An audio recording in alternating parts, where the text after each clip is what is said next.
BFM Patrimoine, l'émission 100% placement sur BFM Business.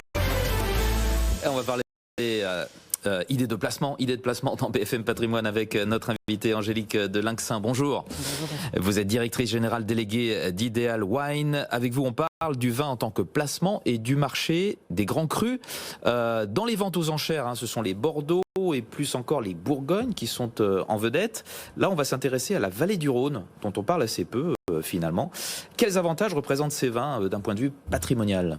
Ce sont des vins qui sont absolument passionnants d'un point de vue patrimonial. On va avoir l'occasion d'en parler. Et en plus, ils ont vraiment très bien démarré l'année, puisqu'on a, dès les tout premiers jours de janvier, une bouteille du très fameux Hermitage La Chapelle de la maison Jaboulet 1949, qui a été adjugée 3 819 € à un amateur anglais. Alors, voilà qui répond déjà doublement à la question que j'avais en tête sur la manière dont le marché débute l'année. Alors, quid du marché anglais post-Brexit ? Oui, alors effectivement, je vous confirme que le marché a débuté l'année sur les chapeaux de roue en dépit d'une situation qu'on aurait pu, oui, on aurait pu imaginer une situation plus attentiste, mais ça n'a pas du tout été le cas. Et effectivement, pour ce qui est du Brexit, non, les amateurs anglais n'ont pas fui. On n'a même pas eu droit à une petite part des anges, comme on dit dans notre jargon professionnel. C'est même le contraire. Les Anglais, les achats des Anglais ont bondi de plus de 100%, 122% sur la plateforme d'enchères d'Ideal Wine, et le nombre de clients aussi, plus de 50%. Donc non, les Anglais sont bien là, à la recherche des très grandes raretés que l'on peut trouver, parce que sur le marché anglais, vous avez beaucoup de vins et beaucoup de vins français, mais ce qui est très rare est encore très recherché. Dans ce qui est plus compliqué au niveau du Brexit, pour l'instant, sont les règles de circulation, les sujets douaniers et administratifs qui vont avoir besoin d'être précisés au cours des semaines à venir pour que la circulation soit bien fluide entre nos deux pays. Donc on se concentre sur les vins de la vallée du Rhône. Déjà, de quelles appellations parle-t-on ? Celles qui reviennent le plus souvent. Vous avez des noms à nous donner ? Alors il y a effectivement la vallée du Rhône, elle a un avantage, c'est que vous avez de très très grands noms, des appellations absolument iconiques. Et puis surtout, ce sont des grands vins de garde, des vins. Alors ils sont réputés pour être puissants et de très très longues capacités de garde, ce qui est un avantage et un atout même indispensable en matière de placement, parce que je rappelle que le vin, c'est pas un placement de court terme, c'est vraiment quelque chose qu'il faut envisager sur plusieurs années. Donc si on part du nord de la vallée du Rhône, on va peut-être d'ailleurs se concentrer. C'est magnifique. Alors c'est une grande tristesse de ne plus pouvoir bouger pour l'instant pour y aller régulièrement. Mais alors si on part du nord, vous avez l'appellation Côte-Rôtie, qui est vraiment un des très grands noms de cette région, avec alors pareil des icônes, et notamment la maison Guigal, qui a sa fameuse trilogie Moulines, Landonne et Turc, qui sont les trois grandes cuvées de cette maison, avec une Côte-Rôtie La Mouline 1978 qui récemment a été adjugée 2 702 € la bouteille. 78, c'est un très grand millésime. Alors toujours en Côte-Rôtie, au niveau des icônes, vous avez le domaine Jamais avec sa Côte Brune qui, elle, dans un très beau millésime 91, a été adjugée 2 571 € la bouteille. Donc ça sont les grandes figures. Et aux côtés de ça, aux côtés de ces deux noms très réputés, vous avez aussi des producteurs qui méritent vraiment d'être suivis. Je pense à Stéphane, Ogier, le domaine Bentière. Et aussi, donc ça, ce sont des plus petits producteurs. Et ça, ils méritent vraiment également d'être dans une cave de placement. Alors justement, pourquoi c'est un bon placement ? Parce que vous avez une relative rareté de ces vins-là.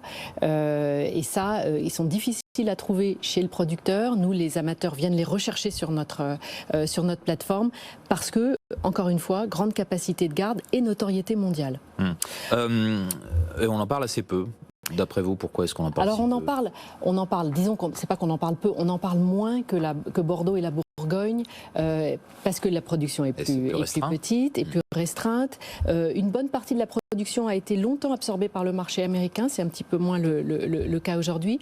Mais bon, disons que sur le marché, le Rhône représente encore 12,8% de la valeur et 14,5% du volume. Donc ça donne une indication de ce qu'il faut avoir à peu près dans sa cave si on veut. Oui, en pourcentage, dans la cave idéale.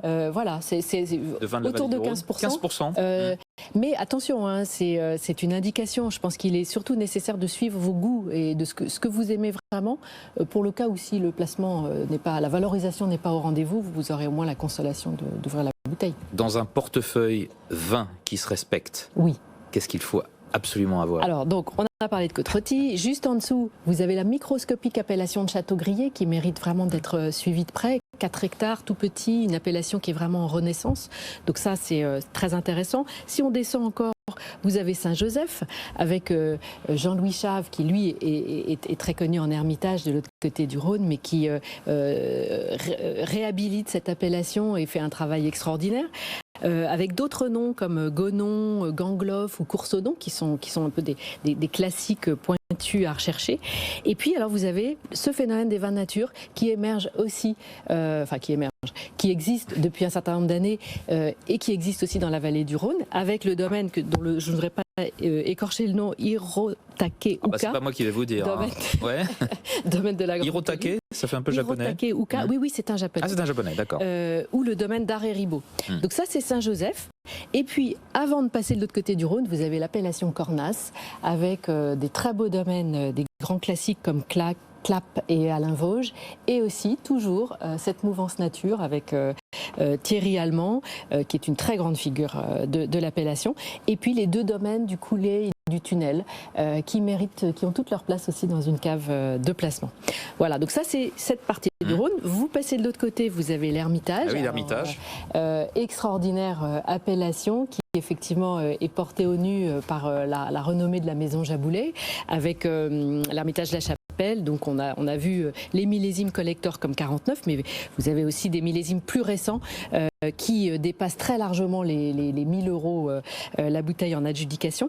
Et puis donc Jean-Louis Chave avec notamment sa fameuse cuvée Catelin, toute petite microscopique production et qui n'est même plus commercialisée. Donc là on a des flacons qui dépassent les 5-6 000 € la bouteille.